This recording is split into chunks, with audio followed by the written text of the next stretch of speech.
Olá, meus cumprimentos a todos.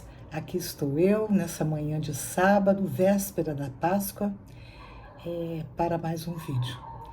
Eu estou situando temporalmente porque eu gravo com antecedência, né? Então esse vídeo será liberado para depois da Páscoa.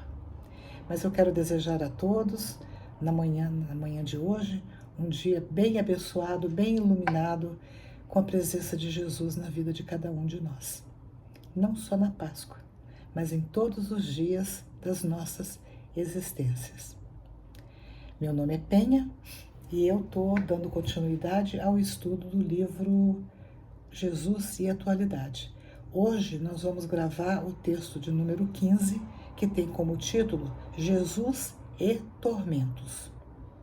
Esse texto da Joana de Ângeles, psicografia do Divaldo Franco, ele não é um texto fácil, não. Aliás, ele não só a linguagem dele é complicada, como também a temática, né? Porque quem é, né, que se sente confortável com a situação da vivência de tormentos nas nossas vidas? E nós somos seres atormentados, porque, como o texto diz, nós somos herdeiros de nós mesmos. E nós sabemos que na nossa atual condição humana, nenhum de nós passou pela vida, não só essa vida atual, como as vidas anteriores, sem termos cometido um monte de bobagem. Ferimos, magoamos, erramos, ignoramos as nossas dificuldades, deixamos passar um monte de erros que podíamos ter corrigido. E são esses equívocos que um belo dia vão surgir na nossa vida na forma de tormentos. Então a Joana, ela vai falar basicamente que nós somos de dois tipos de criaturas. Aquelas que ainda estão com a consciência adormecida e que passam uma vida inteira na ociosidade, ou seja, não é só na preguiça, mas é sem aquela preocupação de rever as nossas questões. E as outras pessoas que padecem uma punição íntima intermina. E a Joana coloca assim, nenhuma nem outra é positiva.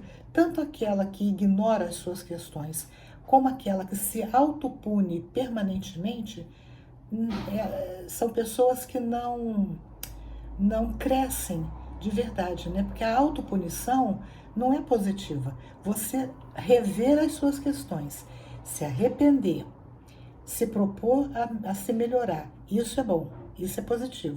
E aí a Joana, né, vai ao longo do texto e ela vai dizer que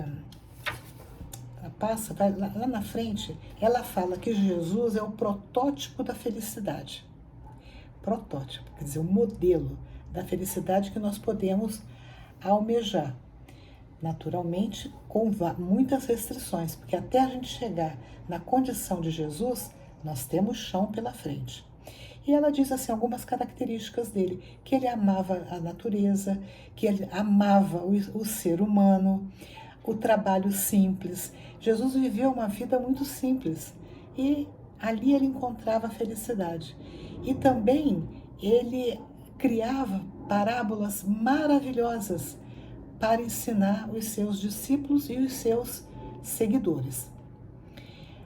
Ela fala que ele não condenava, abre aspas, as condições terrenas, mas também não as exaltava. Quer dizer, ele reconhecia que a vida terrena tinha muitos problemas, mas nem por isso ele ficava condenando. Mas também ele não tratava essas condições de uma forma assim de oba-oba, né? Porque ele tratava exatamente como elas deviam ser tratadas. Na posição de mestre, continua Joana, ensinava como se devia utilizá-las, quer dizer, as condições terrenas, respeitando-as e com elas gerando alegria entre todos, abençoando-as. Abençoando o quê? As condições terrenas. Porque nós sabemos que nós vivemos uma vida com muitos altos e baixos, não é verdade? Mas a gente deve aprender a valorizar esses altos e baixos como oportunidade de crescimento. É o que a Joana está falando. E ela continua já no finalzinho deste parágrafo e diz assim: como médico das almas, propunha vivê-las sem pertencer-lhes. Viver o quê? As condições terrenas. Mas nem por isso ele pertencia a elas. Ele vivia no mundo, sem ser do mundo. E nós precisamos aprender a ter esse mesmo comportamento de Jesus. Não é o fato da gente estar aqui na Terra que a gente não pode usufruir das alegrias da vida, né? Usufruir das benesses da vida, mas nem por isso nós vamos nos tornar escravos do mundo. Acho que essa é a questão primordial que a Joana está trazendo. E ela termina esse parágrafo dizendo: assinalando metas mais elevadas. Nós estamos aqui, mas a nossa meta não deve ser aqui. Devemos pensar nas metas mais elevadas. Por quê? Porque o nosso objetivo é a vida eterna, é o mundo espiritual, que deveriam ser conquistadas com o nosso esforço pessoal. Nenhum de nós consegue ascender sem muito esforço, porque nós temos que vencer a nós mesmos. No Pai Nosso, o Pai Nosso diz assim: não nos deixeis cair em tentação. E é interessante a gente pensar nisso, né? Porque que tentações são essas? São as tentações das nossas más inclinações. Então eu preciso resistir à minha tendência ao ciúme, à minha tendência à agressividade, à inveja. São as tentações que ainda me dominam o ser, não a mim, a todos nós, né? A gente sabe que nós sentimos inveja, muitas vezes a gente tem raiva, o sentimento de vingança, orgulho, inveja, como eu já falei, e assim por diante. Essas são as nossas tentações, que quando a gente consegue dominar, certamente nós vamos também alcançando um patamar de felicidade diferente. Aí a Joana fala um monte de coisa aqui, que é bastante complexa, mas eu vou passar para a terceira etapa do texto, que tem algumas frases muito interessantes. E ela diz assim: que os tormentos humanos procedem da consciência de culpa de cada criatura. Ou seja, onde a gente se sente atormentado é porque ali tem uma consciência de culpa. Mesmo que a gente não saiba por quê. Por que eu estou me sentindo assim? Eu não fiz nada. É a nossa tendência, né? É achar que a gente não fez nada de errado. Principalmente quando a gente não leva em conta que nós somos seres imortais. Que a gente traz uma bagagem de vidas passadas que uma hora vem bater a nossa porta, cobrando de nós o ressarcimento daquelas questões ações que nós agimos e que prejudicamos a nós mesmos, a natureza e as outras criaturas. Aí ele fala: originário de outras existências corporais, o espírito, ou seja, nós, ele herda as suas ações, que ressurgem em forma de efeitos. São os efeitos das nossas ações, que elas, uma hora ou outra, elas vão aparecer.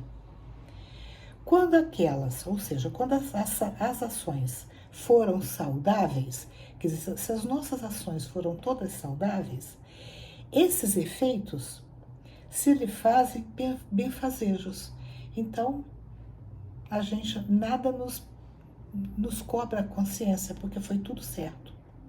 Agora, o inverso é igualmente verdadeiro, ou seja, quando as nossas ações foram infelizes, os efeitos também são infelizes. E aí nós vamos ter que responder por esses efeitos. Lá na frente ela diz: dos profundos arcanos da individualidade de cada um de nós, surgem as matrizes das aflições. É ali que estão a origem das nossas aflições, nesses arcanos, né? Nessas questões muito íntimas nossas, que se lhe estabelecerão no ser como processos depuradores.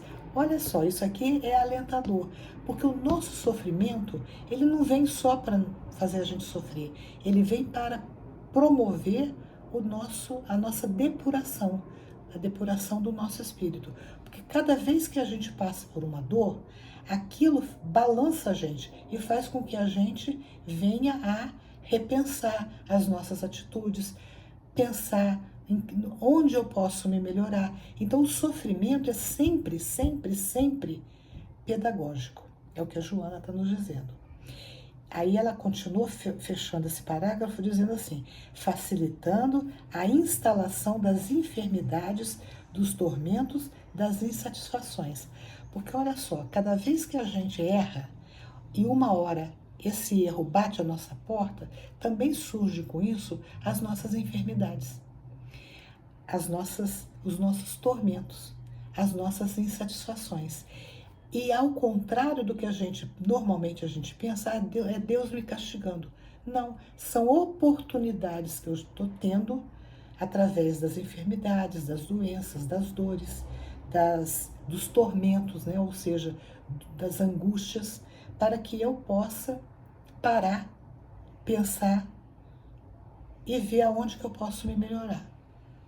Então não tem como a gente fugir das nossas questões. Se nós estamos passando por tormentos, e que, claro que não é fácil, ninguém gosta de sofrer, mas quando a gente entende que o sofrimento, ele vem como uma oportunidade de nós crescermos e de encontrarmos ali no sofrimento as raízes dos fenômenos que nos afligem.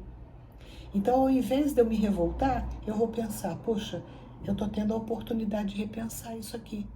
O que eu posso fazer para não continuar errando e para não continuar acumulando novos débitos, que mais cedo ou mais tarde eu vou ter que responder por eles. Bom, daí a Joana passa por uma outra parte do texto e ela diz assim: os teus tormentos atuais são tormentos que engendrastes em vidas passadas. Então, os nossos tormentos, eles não são gratuitos. Os tormentos atuais, eles vêm de vidas passadas. Ninguém está na Terra fadado ao sofrimento, aos conflitos destruidores. Todos retornam ao mundo para aprender, recuperar-se e reconstruir-se. Na ausência do amor-ação, aparece-lhe a dor-renovação. Olha que bonito isso. Quando eu não ajo com amor durante a vida, eu não sou fraterno, eu não sou solidário, eu não sou gentil, eu não sou generoso, isso é o amor-ação para com as outras criaturas, o que vai surgir? A dor-renovação. Então vem a dor para me ajudar a me renovar. E ela continua dizendo, assim, dispõe-te à paz, à libertação dos tormentos, e lograrás alcançá-las. Alcançar o quê? Alcançar a paz e a libertação dos tormentos.